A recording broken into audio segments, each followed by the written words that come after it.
Biz. My name is John. I'm living in Australia at the moment. I just want to show you a quick walk around tour of a little project that I had.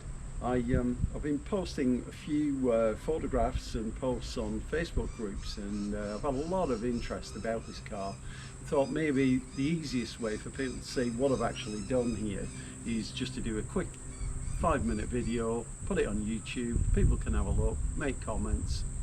Don't care, good, bad, indifferent. Just see what you think, say what you want to know, and maybe we can answer some questions. Well, we've got a few co-presenters as well. This is one of them. This is Maya. I'll give you a paw and say hello, I'm sure. Hello. But, okay, yeah, so basically what we've got is a 1925 Hudson, or that's what it started out as. The idea was to kind of not necessarily replicate an exact car, but just to get a general sort of feeling and ethos of what a single seat 1925 car might be like. So although, as you'll see as we go around, a lot of it isn't Hudson, the basis of it is. So it kind of, I was looking for parts. We've got a fair stock of weird and wonderful old things, and one of the things that I wanted to do, and I always thought would kind of work quite well, was to utilize some tractor components, and mainly tractor panels. So I've actually ended up, I went to a swap meet, ended up buying, there's a Massey Ferguson 35 bonnet, which is very obvious from the front. They've got that distinctive look to them and shape. And I thought, well, it's long, it's narrow, it's the right size, let's use one of them. But the guy that was actually selling it had a pair of mudguards as well. And while I was looking at them, I just thought, they're perfect. Why don't I get 2 tractor mudguards, weld them together, and just produce this generally sort of curved shape. So I don't know, for anybody that knows about tractors, they might recognize this section here, which is a strengthening part. I basically got 2 guards, welded them together, and then made a filling panel that goes up here in the middle. So that's where that general tail shape came from, and the rest of it just followed on really. Just a case of linking the rear end up to the bonnet, made a very simple steel structure frame, side panels, joined it all together, and tried to incorporate some period parts, some of which I made. The seat, for example, was just a piece of sheet steel, just bashed round, put some holes in it, just generally trying to recreate a 1920s feel. Yeah, so as a bit of a brief rundown of what's going on here. Obviously single seater, so we've got a central position steering wheel. Well, that left a problem. Where do you put the gear shifter? Well, oh, I know, it'll go on the outside. Now conveniently, this item here and the shift mechanism is actually part of an Australian Holden. So luckily for me, Holden made this convenient system that would bolt on the outside. It's connected by rods and levers up to the gearbox, that's it. But for me, it might not be of the correct period, but it looks it. It suits what I needed. In the kind of cockpit, I wanted to incorporate some brass, so I've been buying up old brass fire extinguishers and all kinds of things to make up things like these bezels, the knob. The Speedo is actually, I believe, Model T, but maybe some of you guys will know better. But I think it fits in with the period sort of look of it. The wheel is also Model T, but maybe some of the eagle-eyed will notice it's actually got a much more modern kind of steering column, which is out of a 2000s model Toyota Sora, just modified to accept the Model T wheel. And so it's transferred down the Sora shaft into what was the original Hudson steering box. I've just raised the box up a little bit to match with the drag link and the front axle. So that's that, seems to work fine. As we're walking around, you'll notice there are a lot of things that aren't quite finished, need more work doing to them before we can actually drive it.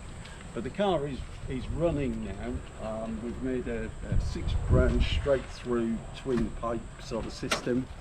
Let's see whether it will go.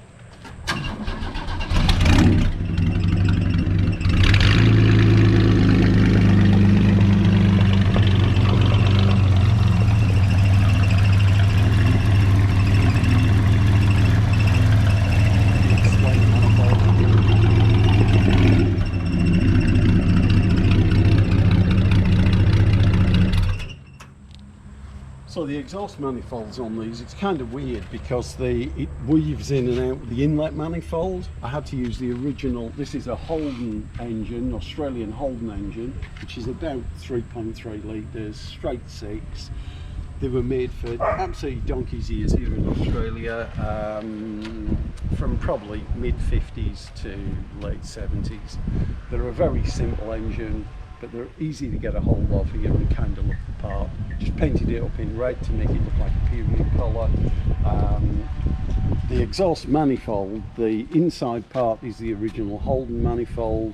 Then I've just really welded tubes onto that to make the extractors and then the two main pipes. So as I mentioned before, the basic chassis, the rolling chassis, was a Hudson, 1925 Hudson, or an Essex as they were called when they got here. I guess the main reason really for using that and choosing it is we don't have a lot of choice really here in Australia. There's not that many period correct cars to choose from, and a lot of them, the chassis tend to be more like a sort of an A shape, which doesn't really lend itself to making a single seat car. The thing I really liked about the Hudson here was that the chassis rails are actually parallel all the way along, so that kind of fitted in really nicely with the single seat idea. Wanted leaf springs, obviously. This particular chassis, rolling chassis that I've got, has only got brakes on the rear, nothing on the front at all, which I believe is quite correct for the year. So how we'll actually go with driving this, I don't know at all. We're just going to have to suck it and see really, but considering it's going to be on the dirt, it probably doesn't make that much difference. I haven't, as you'll also see, I haven't connected the rear brakes up yet, but that's another project on the quite long to-do list. We did chop the chassis shorter, cut all the excess brackets off that weren't needed, have made some more cross members to compensate for those that have been chopped out, so it should hold it all together quite nicely. The rear springs were a conventional leaf spring design that ran under the back axle. The entire car was really quite high and I wanted to lower it down, so I've taken off all the original mechanism for the spring hangers and flipped the springs over to lower it right down. Now how well that's going to work one way or the other, I don't know. I'm sure there's some of you guys that'll know a lot better than I do. Probably some of you that'll tell me it won't work, and that's fine. I'm always happy to hear a bit of feedback. And as I said, we are just trying to do things with a limited budget and a limited availability of parts. I've had a lot of fun building this car. I've been on with it probably 6 months on and off, more on than off. I've built all sorts of bits and pieces, modified all kinds, made things, been great fun. But I have one standout feature, and that is the fuel filler cap. I was having trouble deciding what to do with a cap to make it fit, so I actually found that I had a spare Essex front wheel bearing cover made in Detroit. It's got the name, the logo over it, it's genuine, period correct. How do I fasten a filler cap onto the fuel hose? Simple answer, you get a 1920s Nash push rod, cut the end off, drill a hole right, and this is the part where it isn't going to work, I'm sure. Drill a hole right through, and yeah, that's the one. We put the push rod in the cap like so, and then we fit it through there.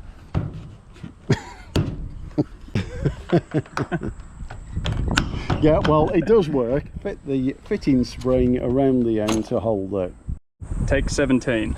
This is a demonstration of how easy it is to fit the fuel cap. The pin goes in there, comes out the other side, and this is the retaining spring, goes on there like that.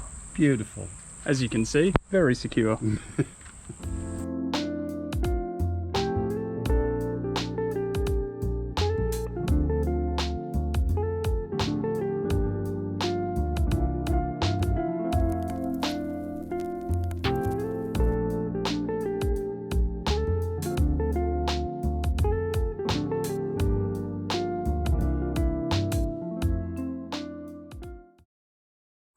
Well guys, thanks for watching. We just realised that we didn't do any kind of an outro, but obviously we've got the co-presenters here again.